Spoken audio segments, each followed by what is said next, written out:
Welcome to the Jungle Brothers podcast. It's Joey here, and today Paulie and I are joined by Lachlan Simpson. Lochie is a health coach, a strength coach, and the host of the Gather podcast. He has a huge amount of experience in strength training, coming from a rugby background and competitive CrossFit background, and he's recently found himself delving more into the movement realm. So we really chat a lot about his strength training journey and how that has evolved over time. And in the second part of the show, we go into his passion for agriculture, specifically talking about permaculture. And I guess the big idea of the show is that we're connecting the dots between these two realms. So we're talking about the relationship between strength training and agriculture. Very relevant for anyone who wants to be healthier and wants to be more mindful of what they're eating and how that food can support the planet, but also support them to better health. So let's get into it. Please enjoy today's episode with Lachlan Simpson.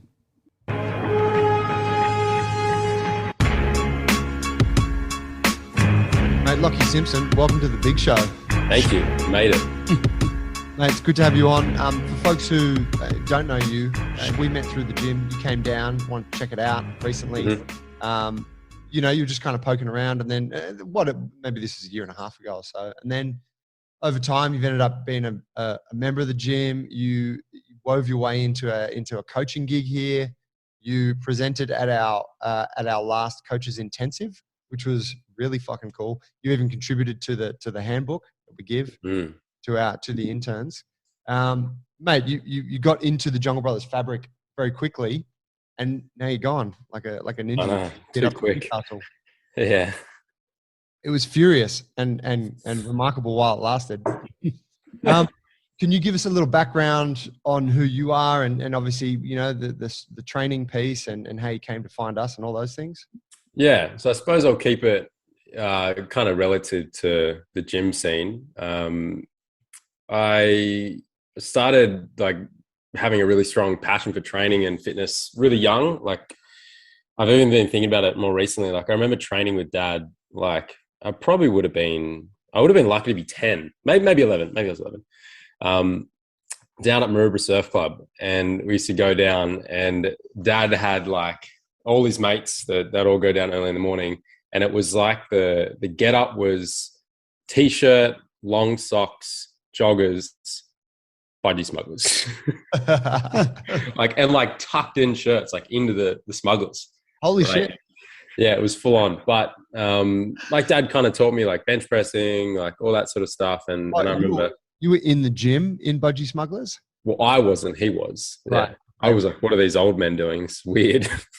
But yeah, I got into training quite young, and it was the motivator there was rugby. It was always rugby for me from probably year 4 onwards, and I knew that I could get an edge from training, and Dad kind of guided me through that process, and then went off to school. Was fortunate enough to go to a boarding school.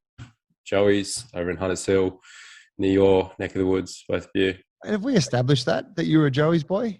I don't know. Were you at Hunters Hill High, right? Yeah. We fucking did you guys. Yeah. Mate, it's like a two different worlds. Completely different, hey? Suburb, and you'd cross paths and you'd be like, oh, look at those Joey's guys. Yeah. I remember being scared of walking past Hunters Hill High. The ruffians. All I remember is one time there was some local basketball tournament, and a team from Hunters Hill went to and played Joey's at Joey's on a Friday night, and a whole bunch of us went to watch. And then some point towards the end of the game, someone that was with the Hunters Hill group were searching bags and stealing shit from the change rooms. The game got shut down, and we all got kicked out. And it was they marched all of the Hunters Hill supporters and the team off the grounds while all the Joey's boys surrounded the roads out and were like, boo, you guys fucking suck, get out of here. And we were like, fuck you guys. And it was man, it was such a primal thing. I remember kids up in the shower blocks, throwing water out of the bathrooms. Yeah. Yeah. And that was actually the only experience I had with Joey's, but the rivalry that existed kind of in the ether. It was there. Yeah. It was pretty wild. It was you can imagine a school of 1,000 boys with, I don't know, percentage, 60% boarders. Wow. I boarded from year 7. So I think in year 7, there was maybe 70 or 80 boarders out of 150. But by year 12, it was 190 out of 210, so just this crazy network of living with guys. And that that was like a really unique environment for especially sport. Like it was everything else that went on there, learned a lot of great things and had a cool journey. But like rugby was the thing in it. And like especially that school in particular, like it was a very, it's etched in the history of that school. So that was a big journey. And then I kind of carried on the notion of like training harder than everyone else. And I was like, I remember we learned like cleans and like Olympic weightlifting in year 7. So I've always kind of like had training as a backbone. And then especially towards the back end of high school, 11 and 12, I hit the gym pretty hard. I remember like reading like Kelly Starrett's book and listening to Barbell Shrugged. And that was like year 10 and 11. So I was on the good stuff then. And then after school, went and played like representative footy, played for Randwick, played for New South Wales under 20s, made the Aussie under 20 squad. But something was just kind of missing. Like throughout that period, I had a lot of injuries and setbacks, but I always like felt that I liked training more than playing. There was just something about it. I liked being in the gym. I liked working on that side of things. And there was this real sudden flip that I realized like, oh, like my passion is not so much playing footy anymore. It's more about like exploring strength and stuff like that. So I started studying sport and exercise science, started coaching, just like a little bit of PT, group classes, and then moved into CrossFit after I cooked my back playing the back end of footy. And I was like, I'm done. I'm going to give it a break. And then I got into CrossFit, started coaching at Creature, and then really just sunk into that world for a while and got deep into competing myself and went really hard. It was a pretty short stint. It was probably like 18 months, but I went like maybe 2 years, but I went really hard. And yeah, it kind of reached that point where I was like, oh, this is like, it's not all there is. And kind of leading up to that point, if I look at like the movement world, I'd had a lot of inspiration from things that were going on that side of the fence as well. It wasn't just S&C and performance. Like I was delving into things like yoga and hand balancing, all these things. And then I remember seeing Jungle Brothers like ages back. And it was a weird coincidence, but I was sitting meditating one day. It's going to sound a bit voodoo, but I was sitting meditating one day. And I just had this thought. I was like, I need to go to Jungle Brothers. I don't know what I'm doing. And then I literally stopped and I messaged. I can't remember. I think I messaged T, so I didn't hear back for a while. And and I finally heard back, and I was like, okay, I'll come on in. And then that's when we met. You know. Holy shit! And when I remember when you came in, because I met with you, right? Yeah.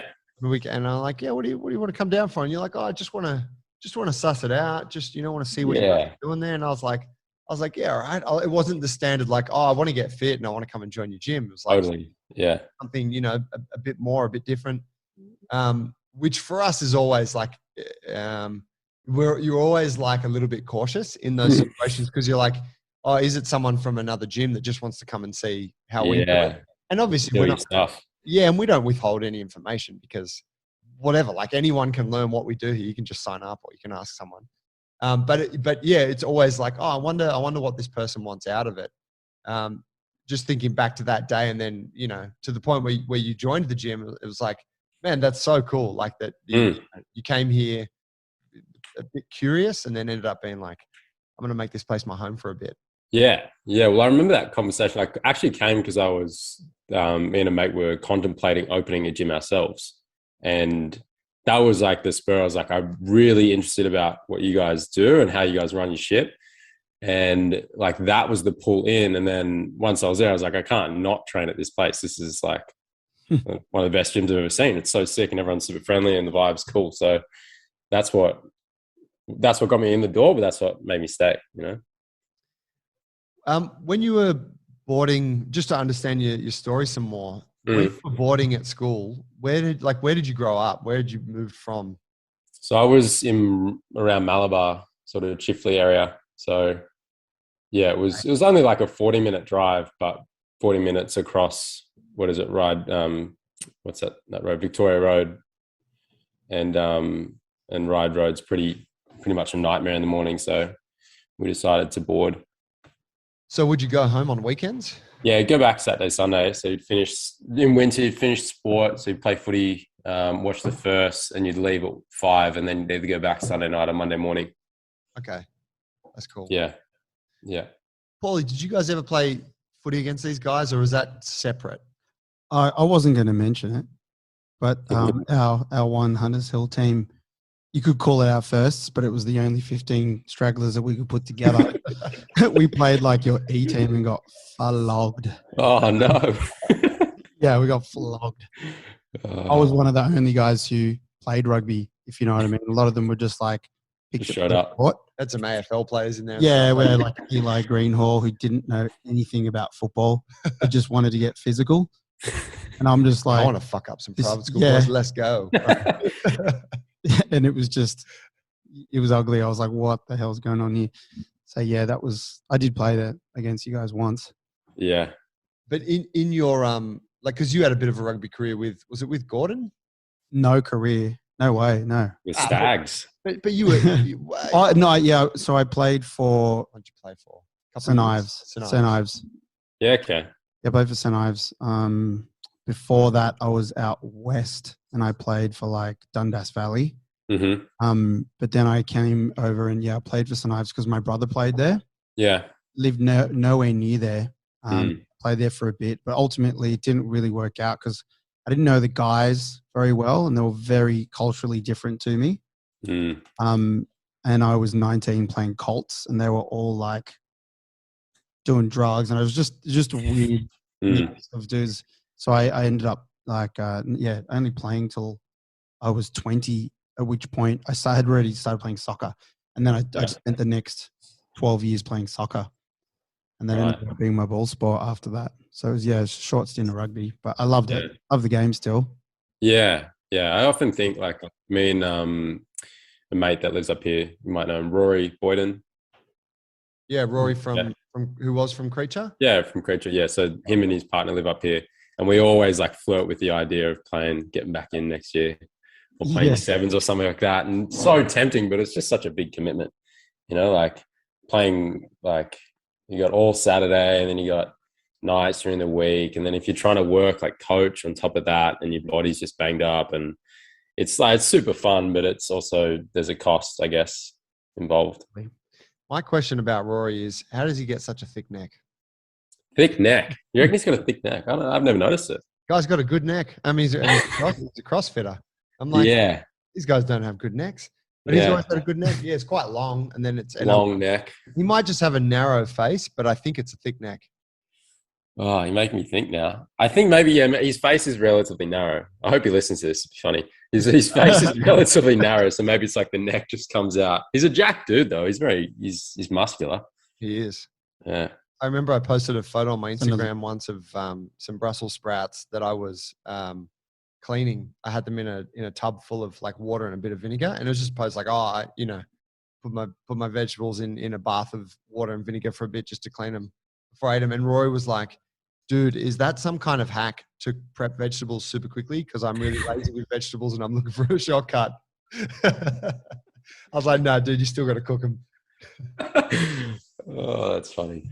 Yeah. He's a good So dude. that's real interesting. The like picking up the training thing at that age. And, you said you were doing barbell, like weightlifting stuff. You were learning how to clean in year 7. I think about, for my, like when I started to learn that stuff, it wouldn't be till many, many years after school. And most people, probably most people listening and stuff are like, holy shit, like, that was the furthest thing from their mind at that age. Was that just the culture, like in the school? And was that something that was like, did you guys enjoy that and want to do it? Or was it just like, oh, we got to do this because we play this game and it's part of the training? I think it started like that. So in year 7, I think there was only like maybe 1 or 2 teams allowed in the gym. So like it wasn't probably to like year 10 where the whole year group could just go to the gym. It was like selected in year 7. So it's like a set session with an S&C kind of thing. And we were learning cleans. And I think it started, it was like, oh, we just have to do this thing. It's just what we're getting told. But over like, say 2 years or so, everyone really started to love those particular movements because you got strong in them, you got fast in them, picked up the pattern. And like, it's mad. It's good fun. I moved back to Gladesville recently, and so I drive down Victoria Road and Ryde Road past Joey's like twice a day, and it's quite nostalgic driving through there because it reminds me of being at high school and stuff. I grew up in Gladesville, for anyone that doesn't get the connection there, but still, when I drive past Joey's and you see a group of boys like whatever, like walking out to the servo or going to the shops or something, you see these kids and you're like, man, I think that kid's like 13 years old, but he looks like a fucking man. and for someone who went to a like a government school where sport wasn't a huge emphasis, like no one was, there's no one exercise, like no one's doing training in the gym. That kind of physical development at that young age, which is prevalent in rugby and other sports, but really prevalent in rugby, it really quite blows me away. When I was in year 7 and 8, I was out at Cumberland High School in North Para, and I was doing golf for sport. Yeah, right. At one point, yeah, Golf. Yeah, you'd have your different terms, and you'd choose a sport. Yeah, I think it was like Newcomb ball once, and then it was golf. And that was like the biggest bludge for a lot of people. But I grew up in a golf family. Yeah, I'm at a golf course. Terrible golf course, but you just go there and you do the 9 twice. And I just thought I'd give the little comparison there that while you were learning cleans, I was chipping over a body of water. Yeah, I do often think, I think it's got its draw cards, sure, it's great to get really strong and skilled in weightlifting or something in year 7, but I also think like narrowing too early is kind of detrimental to overall movement quality long term, and then also overall athleticism. Like there's certain things that I see, like even when you posted something the other day and you're just skating around, like that's a really cool skilled thing to be able to do. Whereas when you narrow so early, you miss that opportunity. Like totally. Yeah. I was thinking when you were talking about how you guys picked up the cleans and it was something that you had to do, and then all of a sudden everyone was doing it. And getting attached to it. I actually was thinking about skating. I was like, oh, what was I doing? And I was skating. But I think all young men at that age are doing something in a group together and egging each other on to do it more. Totally. Yeah. Whether it was Olympic lifting or it's like do the 6 stair. Yeah. The 8 stair now. Yeah. We're all attached to whatever that we have in front of us. Totally. And we 3 of us know that physicality is something we're naturally drawn to. Massively. For a reason. Or like punch the big cone. Dare ya. I mean, yeah. Like it depends what activity you That's right. find, doesn't it? Yeah. But yeah, you're in that thing, and you're in, whether it's a competitive thing. Yeah. I think it's got something to do with being like a little rites of passage, Yeah. Absolutely. It's part of it. And we don't really have that set up in our culture now, so that we will gravitate to, as you said, whatever's in front of you. Like for you, it was skating. For me, it was footy or training. Maybe for someone else, it was punching cones. Well, I think they still have those rites of passage, but not all of them are physical anymore. Yeah. Yeah, it could be a digital thing. Yeah. It could be gaming. Yeah, that's true. Yeah. That type of stuff. So tell us then, from that point, coming from that, like weightlifting at a boys' school, rugby, and like at a really high level, right? You played nationals. So then, you alluded to, started to, a bit more hand balancing, and the meditation pieces in there, and some kind of, some maybe, I don't know, less conventional or softer stuff. Where has that led you to now? What does your training look like at this point? Yeah, it's interesting. I would say the last 12 to 24 months has been like a really big change in my mindset around movement and training and physicality. I've sort of been everywhere in between along the 24 months, from training really, really hard to like, I think the start of this year, I was just like maybe train once a week, and I'll just cruise around, go surfing. And I just needed that. I think like I really just needed to let go of that part of my identity. I'd built up such a strong identity about being strong and being physical and training really hard, that was like who I knew myself to be. And when I didn't have that, I kind of crumbled a little bit. So I realized that I had to get to a point of being okay with that, and also just allowing my body to rest. I think I just built up a lot of tension and a lot of stress. and pressure on myself to train a particular way, mainly for an image thing. And I really reflected on that as being like a kind of little bit of insecurity. There was definitely like one factor of me training a lot as well was like I was as a young teenager, I was quite like chubby, and I was a big boy, and I got like a little bit of flack for that. And that, I think, led me to train really hard to try and prove to other people that I was enough, or whatever that side of things is. So yeah, letting go of that piece for me was like stepping into a new me, and letting go of that. And then now I'm like, as I said, I've kind of gone back full circle, and yeah, I'm training really, really hard again. I've found that love and passion again. I'm doing it because of the quality that I want to get out of it. I don't want to get necessarily an image thing. Like, I think it's really value to be fucking strong, and I love that, and I appreciate that in myself. And then everything that I've learned along the way, like mindfulness practices and more soft movement practices as well, are kind of just trickled in there. So I suppose that's where I'm at the moment. I've actually started doing a little bit of work with Marco again, getting back on the hands. It's been humbling the last few weeks, which has been good. But yeah, I think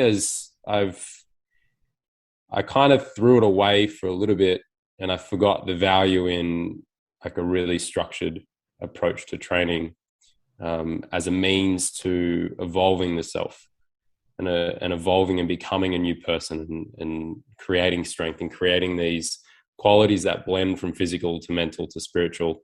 They're kind of all intertwined.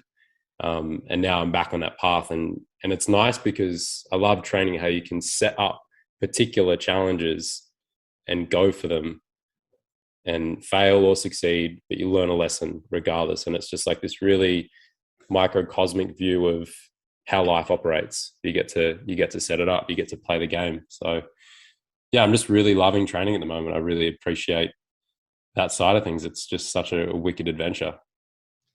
Do you feel like you mentioned there that you've gotten back on a program with Marco, and he's a friend of ours, a local movement savage down here at Jungle Brothers a lot.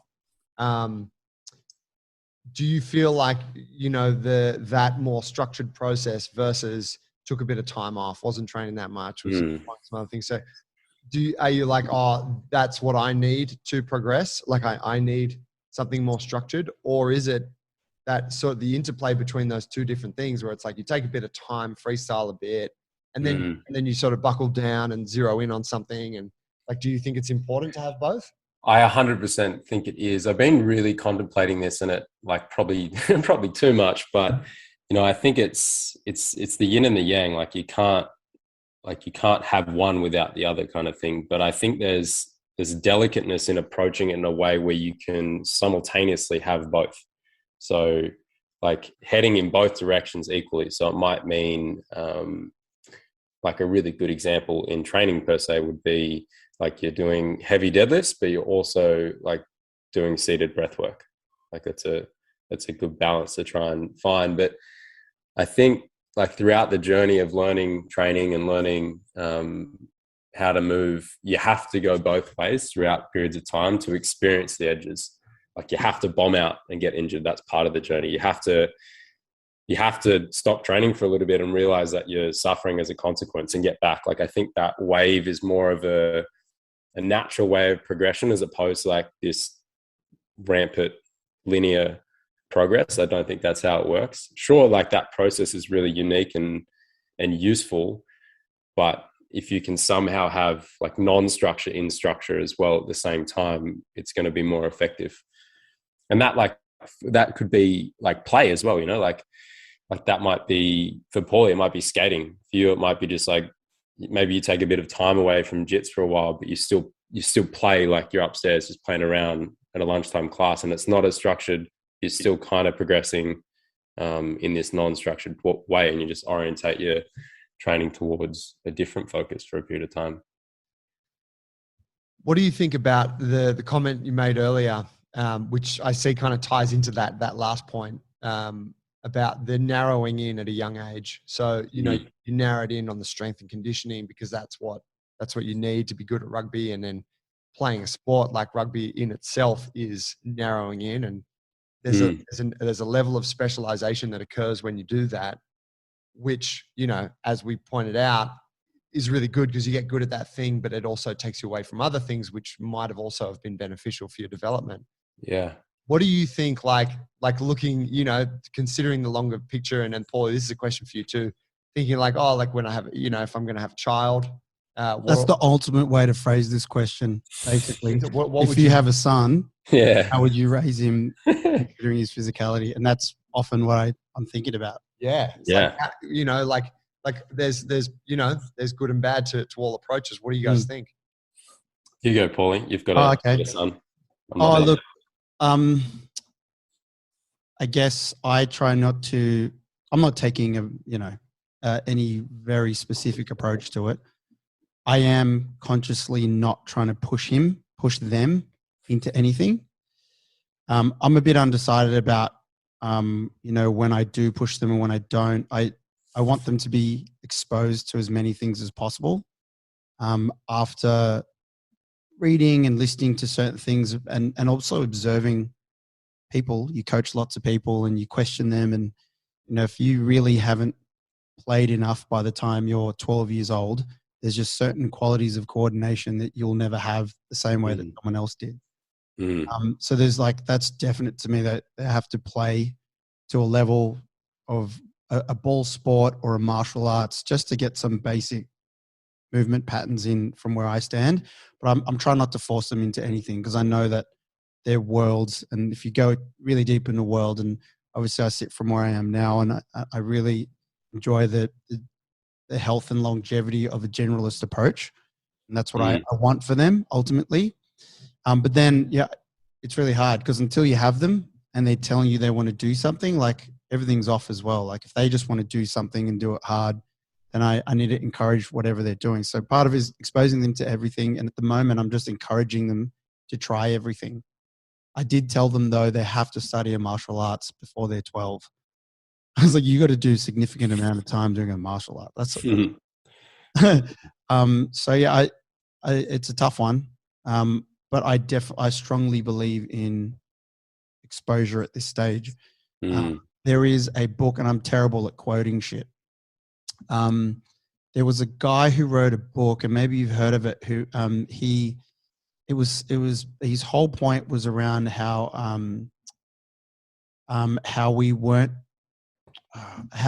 athletes these days aren't much evolved to athletes of the old days. Right. And if you compare times with athletes, well, we got a lot of technology on our sides now.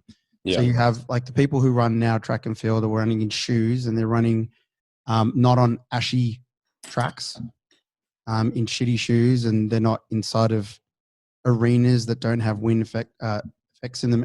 Is that guy? Do you hear about this guy at all? No. Okay, so he wrote another book. Sorry, and the study basically showed that if you expose kids or a young population to lots of different things, it's healthier for them, and you get better athletes down the track because they can always come back and pick that thing up. Totally. That was it in short. Yeah. So if you just touch soccer when you're, say, for Helker's age, from 6 till 9, you never play again, and he wants to play again when he's 17, he'll be able to access that. And they say that they get better athletes out of that. And I mean, first and foremost, if you stay playing soccer from 6 till 17, you're burnt out by then. Anyway, so there's a big part of that. So anyway, I'm all for exposing them to as many different apparatus, sports, and stimulus as possible. Yeah. That's pretty much it. That's wicked. Yeah, I think it's such a, obviously I don't have kids. I've got a dog though, but not quite there yet. What's he training? They can surf. He's getting under the bar at the moment. But yeah, I think exposure for sure is the big thing there. And then it's like obviously you're not telling your kid what to do, or you're not trying to force them in one way, but you're fostering a level of curiosity. And I think the journey that I went on, I was super curious about the thing, whether it was right or wrong, and whether it was too narrow or not. It's given me a particular perspective on things. So I think it's either way they go, I think it should be driven by curiosity.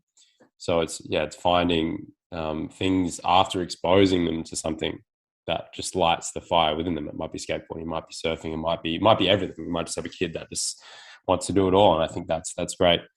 But kind of back to that point of where you're saying like how the athletes now are like they're not like the athletes evolved. I think it's a cultural thing, and this kind of ties into like my view on the world is like we're operating in this very mechanical lens of things. Like we've really forgotten about the diversity of life and like the diversity of movement, diversity of food, diversity of people, and like that is something that is detrimental to the planet and also our health. Like you see it in a movement standpoint. Like you ask a big linebacker or something that's super like linear, super mechanical and rigid to like do a pirouette, something like that, and they've just forgot the ability to move with dexterity and creatively. And I think that is a really big expression of athleticism.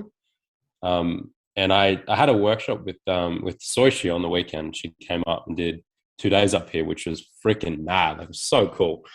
And that was like one thing that I got out of it. Like we're touching on a lot of like concepts around elasticity and coordination, and like it exposed so many of my weak points.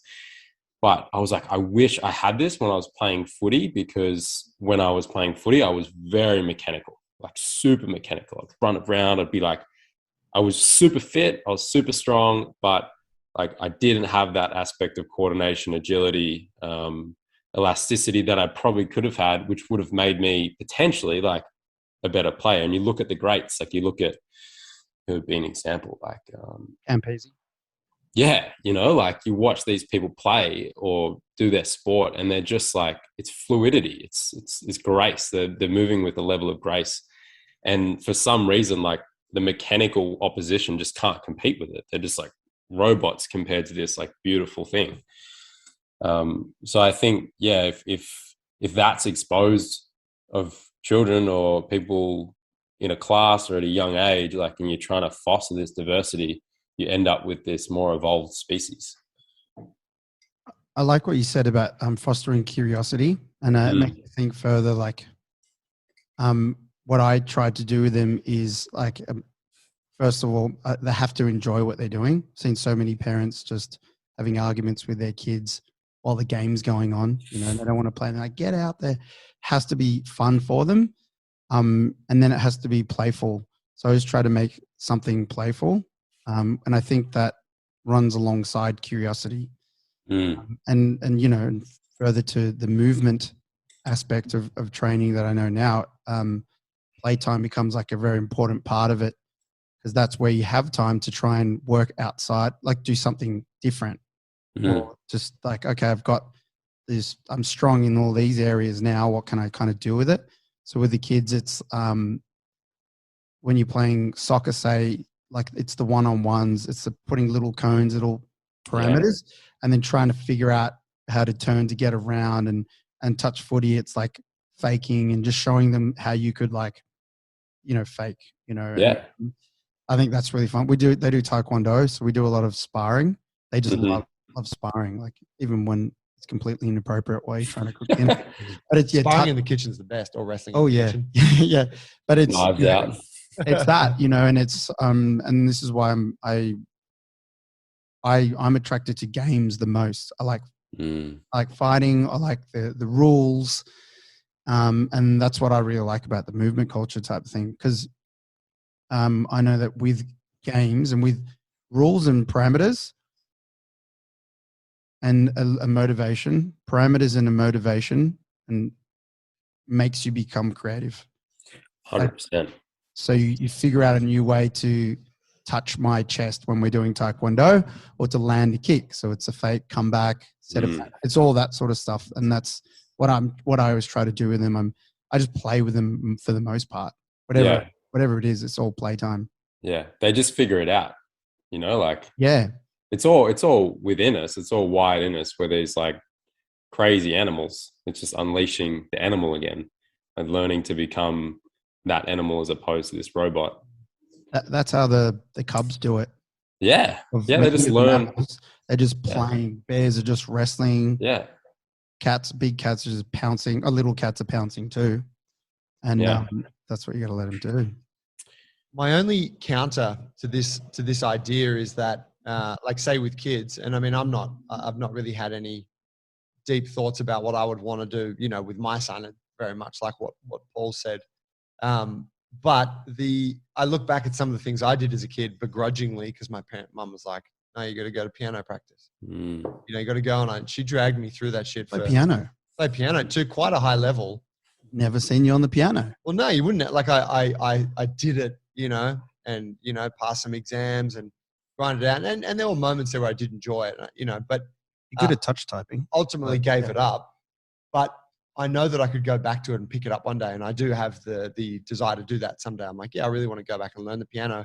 And I'm pretty sure I'll be, with a bit of practice, I'll pick it back up at a reasonable level because of the training I did, you know, as a teenager.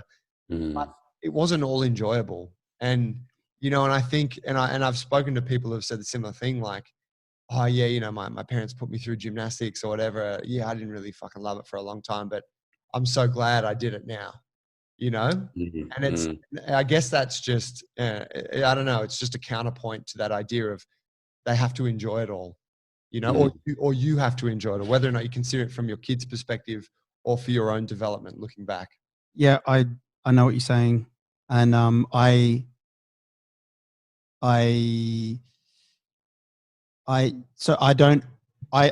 got to a point where I used to think, let them do it if they want to do it. Only if they want to do it and it's enjoyable. And then they started getting a bit older. And then I discovered that Tiora had to bribe TMI to go to a dance class. I was like, what? He's like, I think he was, I'm probably just making this up, but he bribed his kids and it was like, I'll buy you an ice cream if you get up there and go, you know. And then it made me question. I had a discussion with him about it. And I guess I also realized at some point that, especially because we're not in a ideal world, there's so many distractions for kids as well. And I realized that sometimes they don't know when it's good for them, but they actually need that. And it's also hard because they have to go and meet new kids and go and put themselves out there on the pitch. And soccer's hard because you suck for ages. You can't control the damn ball, but you want to go full speed. So there was a middle ground there, and I started bribing them basically.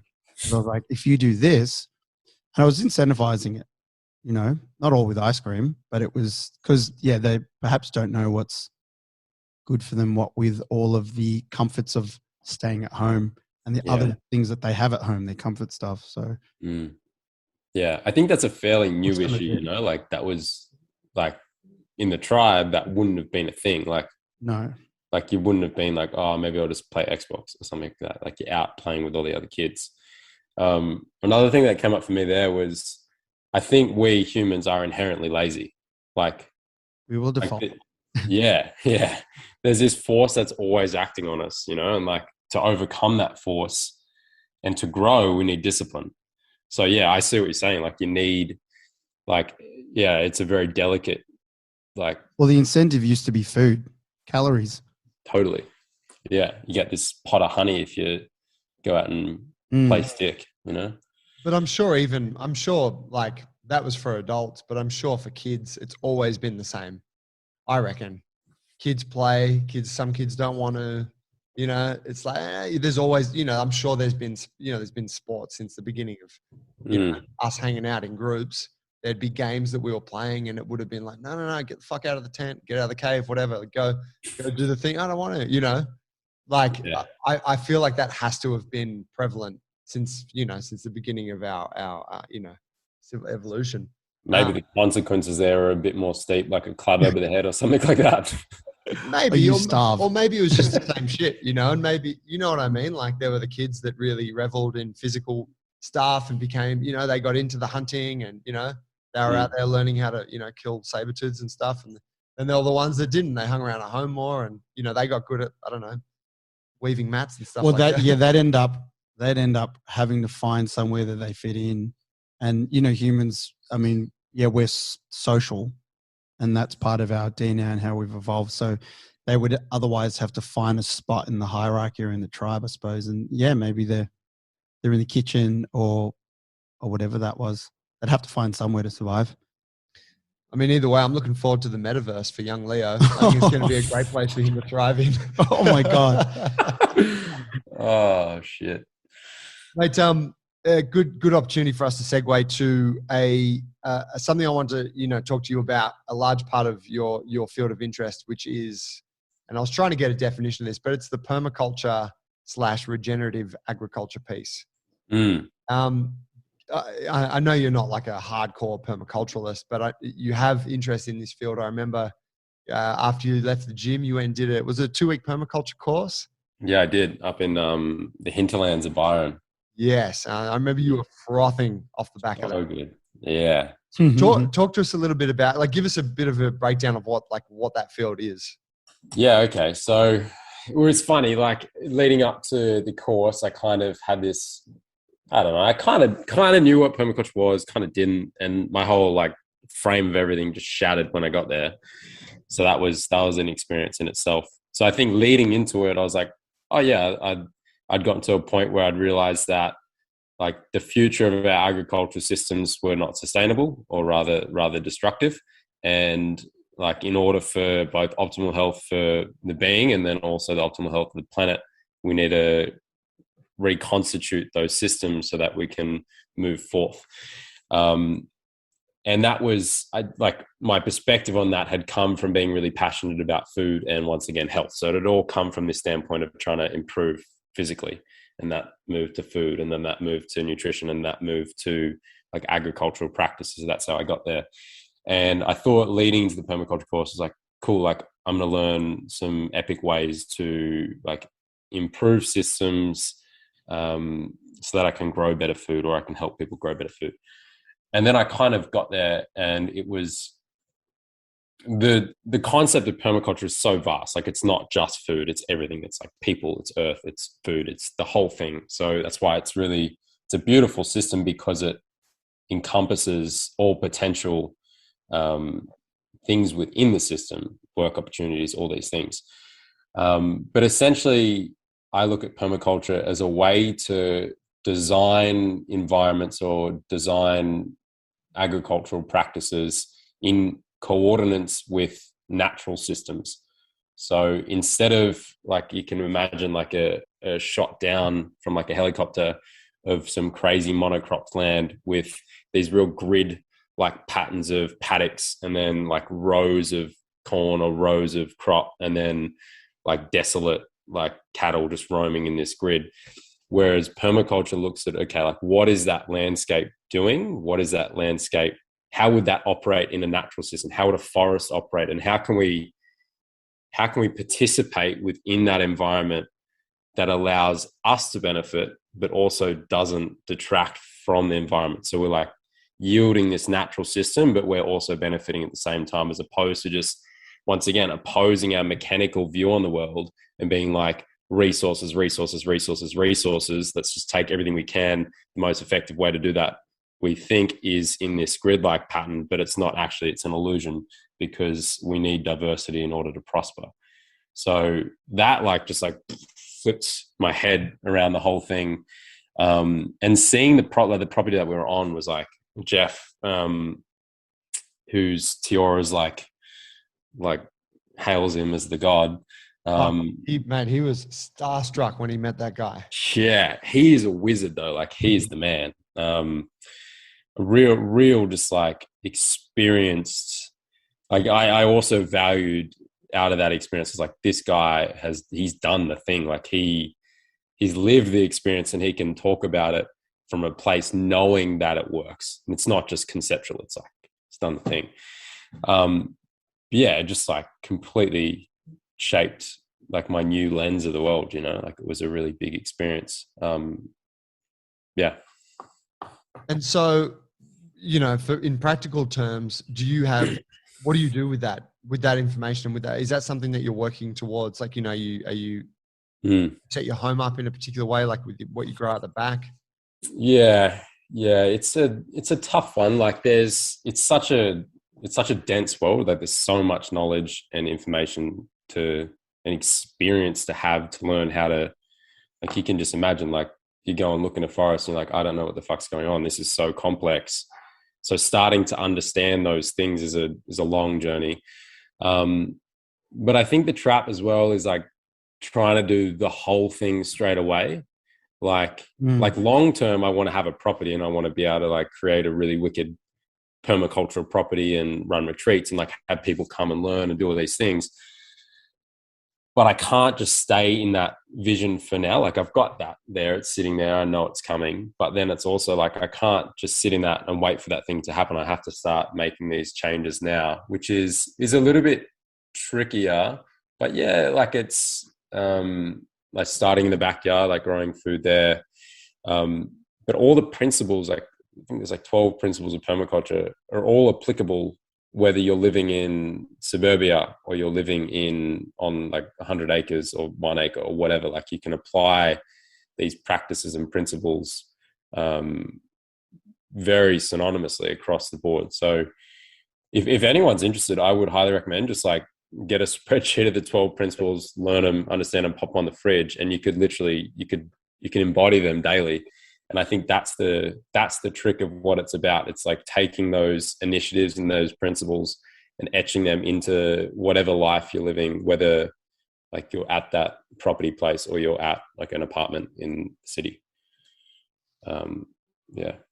It's interesting how you drew the parallel between like our approach to modern agriculture and our approach to like strength conditioning. Yeah. The mechanical kind of linear sort of Western approach. You know, there's obviously a huge carryover between, I suppose, you know, something that we talk a lot about is knowing where your food comes from and trying to eat seasonally.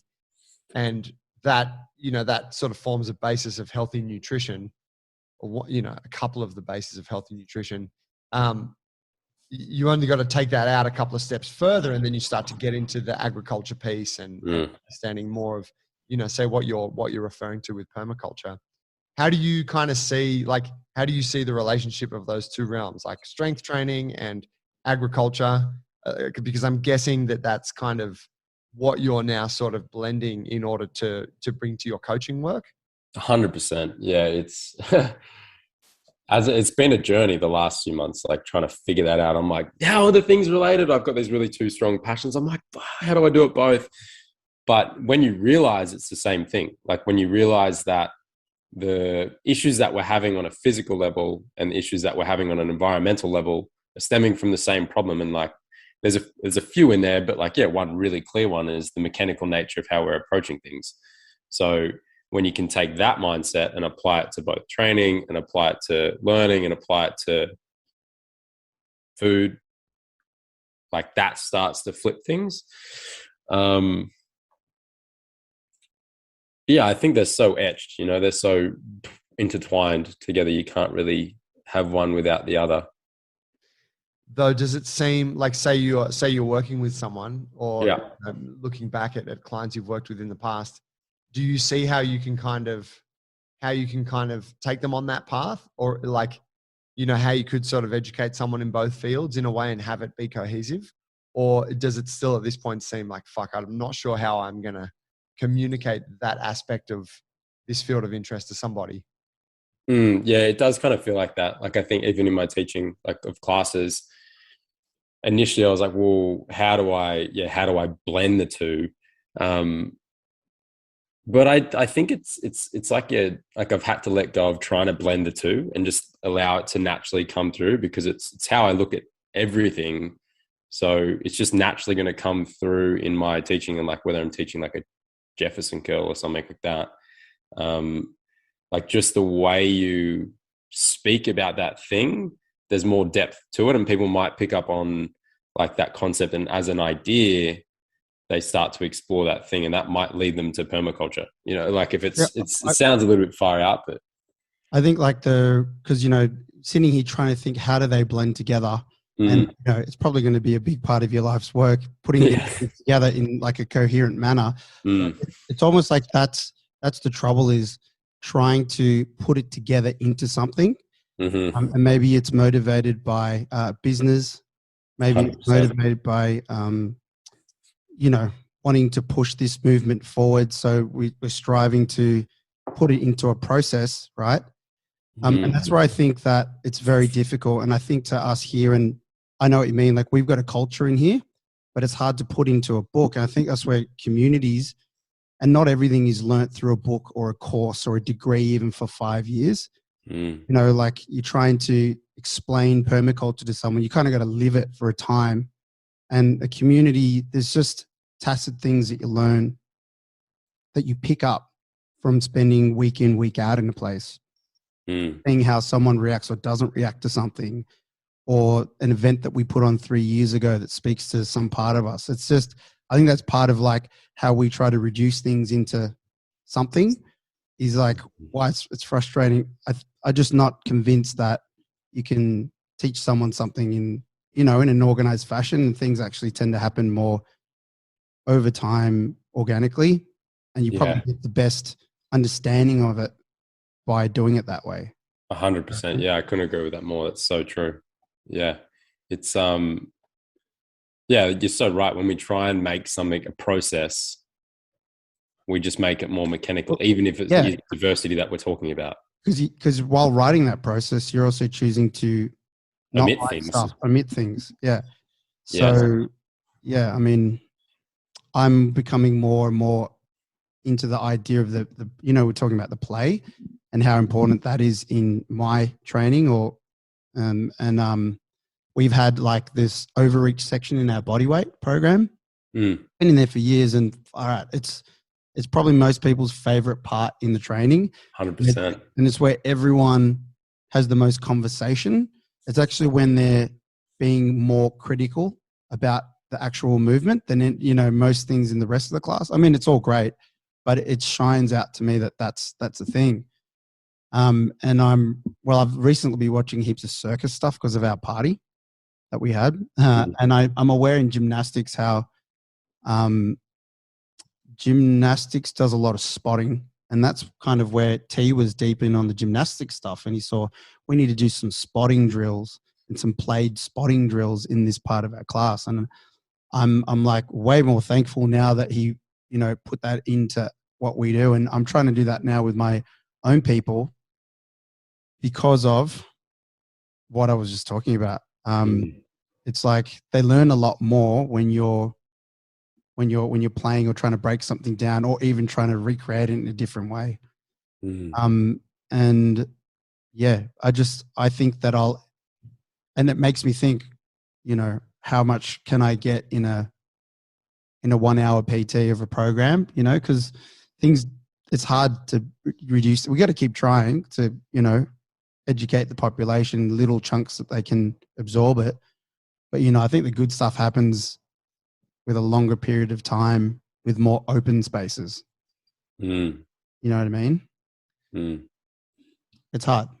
Tell me, I want to talk about the offal meat that I see you eating quite a bit of. Like, I questioned a post of yours the other day. You made a pie, was it a shepherd's pie that you made out of hearts? Yeah, chicken hearts. Chicken. Which are, if you're gonna eat hearts, chicken hearts are a good one to start with, aren't they? Yeah. It's not as offally.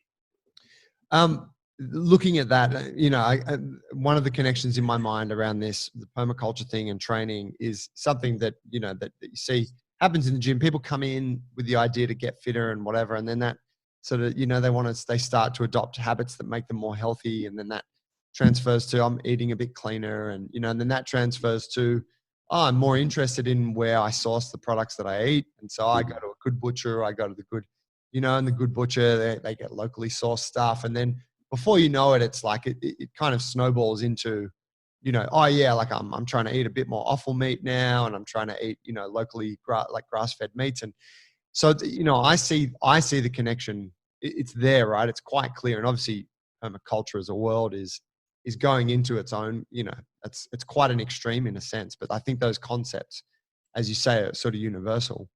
But looking at that as like one item of it, where you're like, well, I'm eating, you know, more offal meats and I'm sourcing them from from a good supplier and stuff. How's that go with your food? Like, how is your eating influenced by this interest of yours in both fields, in being healthy, being strong, and also wanting to, you know, support, not, you know, a non-destruction of the planet? Yeah, that's an interesting one. I'll come back, like I'll do a little loop, but you said something there, and I think it's like if we go back a step, like how would you intertwine the two? And I think if like it's a really good way of saying, okay, if you just get someone into training and caring about their physical body, like maybe over the course of like 2 weeks, they might get to the permaculture thing, or it might be like 2 years. Like it's along the journey somewhere. If they just follow that trajectory and they're like, if they're curious about that process, they'll probably naturally gravitate, hopefully, towards that point if they got good influences. But I just like had this image of like back coaching, like a really busy professional, like coming for PT with me in the inner West. And if I was like, yeah, man, you need to eat offal meat and like just walk around barefoot and like grow your own veggies in your backyard, like he's gonna be like, mate, I just want to fucking lose this body fat. Like, help me out.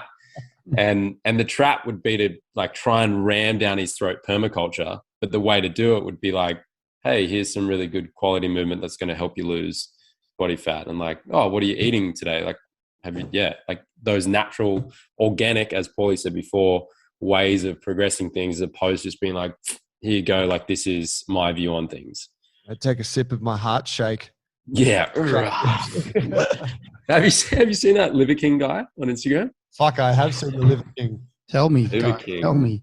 Mate, oh my God. This dude is nuts. he's something special. Yeah. Eating livers of the world. Oh, he eats everything. That's right. Okay. But he's okay. First of all, he's fucking jacked. Like so jacked. I get sent of this guy all the time, and people are like, natty or not? Like, I think I'm sure It's a pretty clear answer. It's not the liver that's doing it. Yeah, but he's got this huge piece of land somewhere in the States. So he's obviously comes from, like serious wealth.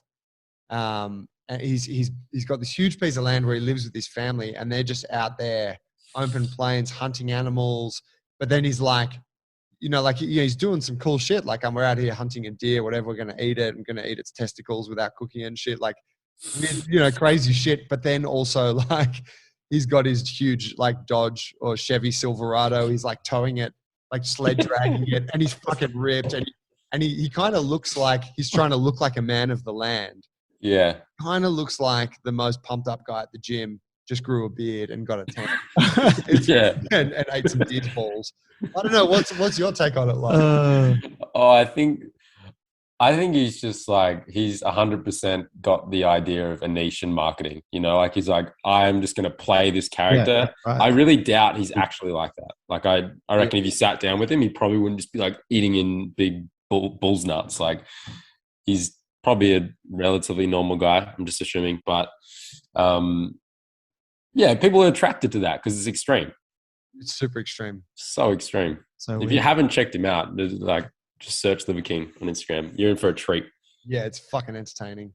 He like shot glasses 50 raw eggs, like bang, bang, bang. That's back to gross. back. Meanwhile, he's making cash off YouTube. Oh Yeah, exactly. Yeah. Yeah, he'd be banking somehow. Yeah. And the crazy, you look at the comments, that's often where the most entertainment comes from. But people like, Liver King, like, you're so healthy, I want to live this lifestyle. But no. I'm stuck in a 9-to-5. How do I do it? And he's like, Get some. yeah, you just need to start doing it. Like, get out here, like, live like the Liver King. Subscribe to this Like, social media hang on, marketing dude. course. Yeah, like, how many thousands of acres is your ranch? Oh. But in any case, how do you become the Liver King? That was my original question. How do you become the Liver King? You're basically him, but 10 years before reaching. Yeah, I shouldn't have got rid of the beard. I would have been Liver King. But your point was like, it's about like meeting people where they're at. You do the training bit, yeah. and then over time you're starting to, whatever, you're leading from the front, doing your thing.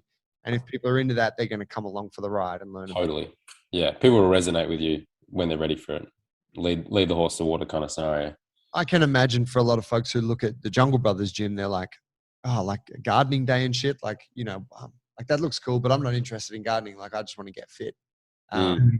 But then, whatever. You start training here and then everyone's like, oh, it's gardening day on the weekend. You're like, well, I'll swing by. And you're like, hang on, this is actually really fun. I stuck a few seedlings in the soil and had a sausage sanger and, a couple of beers. And then before you know it, you're out of the garden and you're chopping some leaves off to take home and throw it in your dinner.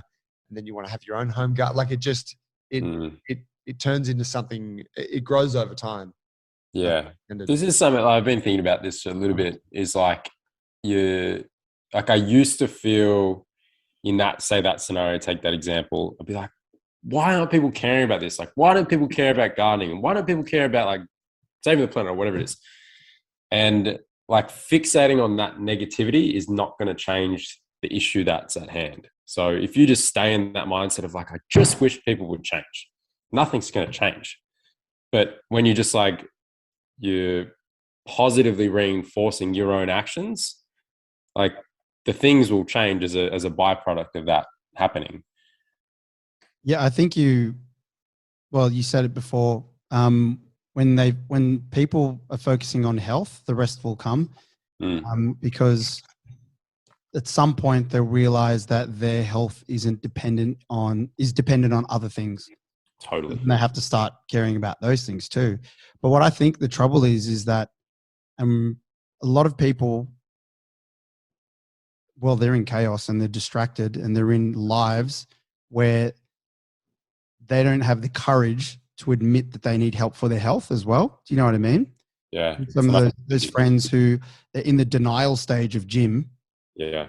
And that's because it's too hard of a bridge to cross for them.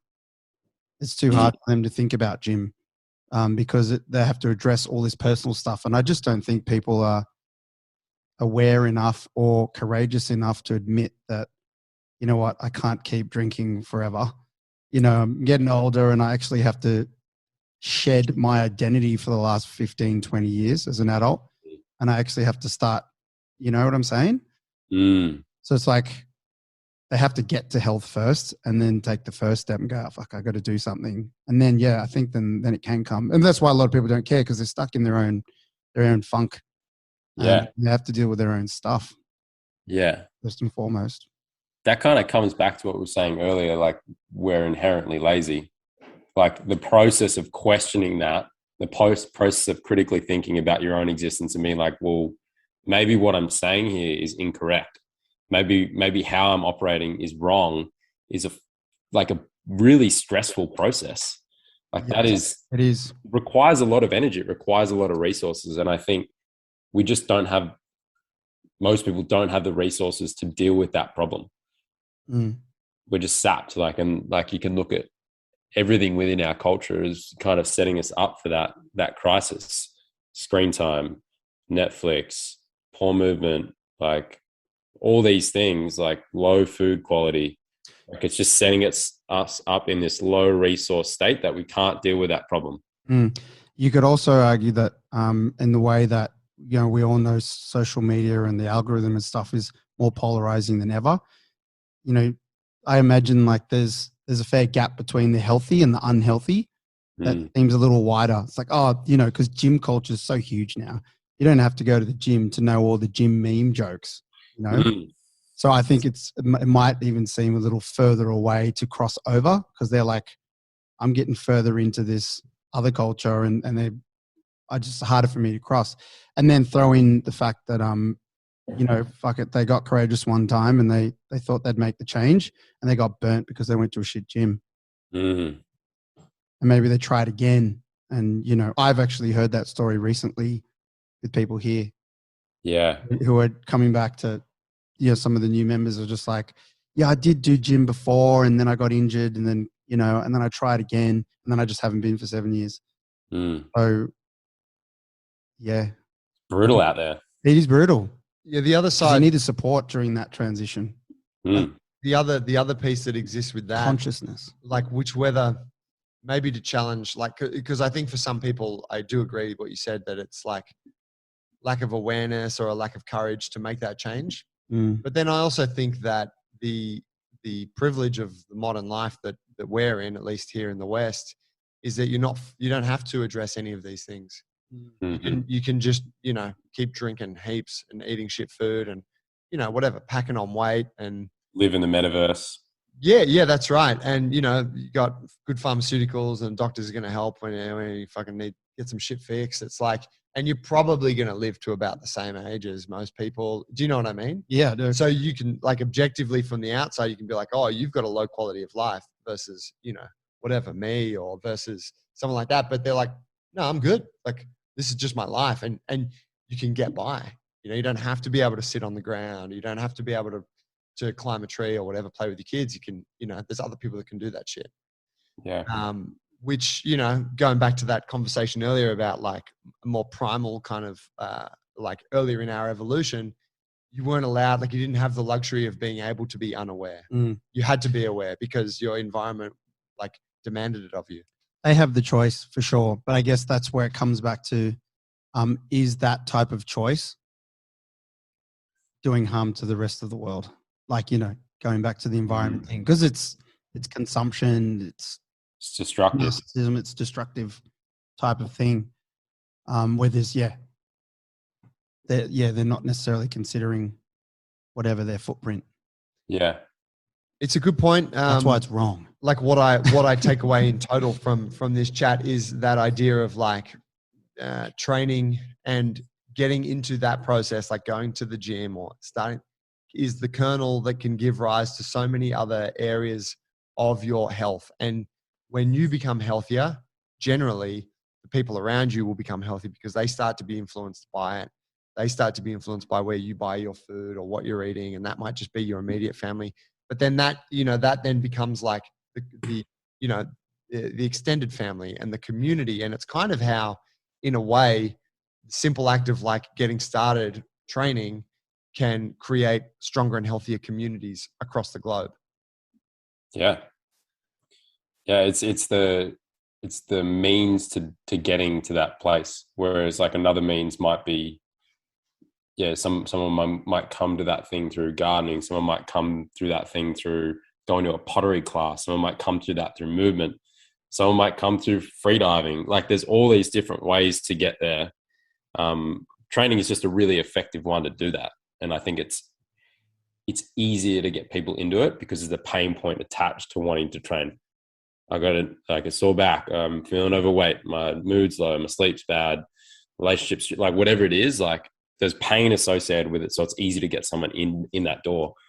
And yeah, there's a lot, like just the nature of training itself. There's so much growth involved in that.